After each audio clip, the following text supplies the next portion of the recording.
Okay, magandang araw po sa inyo lahat mga boss. Pindangan First, Kamiling Tarlac, part 6. So nakapag-spandrel na po tayo rito sa labas. So meron pa pong kunting hindi natapos dito sa labas mga boss, yung spandrel niya. Tapos dito sa loob nakapag primer na tayo, pati dito nakapag skin coat na po tayo mga boss. So update lang, dito po tayo sa salas. So yung 3D animation po na ito, makikita nyo po doon sa part 1 ng video natin. So may TV console pa po yan. Okay, so dito naman tayo sa dining.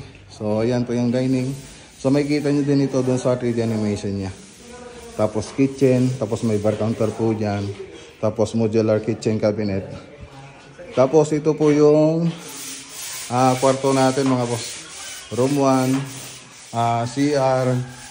Tsaka dito, toilet and bath din dito sa master bedroom. Okay, so nagpa-primer na po tayo rito. So susunod na gagawin dito, siyempre tiles na. Tiles. So abangan nyo na lang po yung susunod na part na ito mga boss. Okay, so yan lang muna mga boss. Magandang araw po sa inyo lahat at God bless.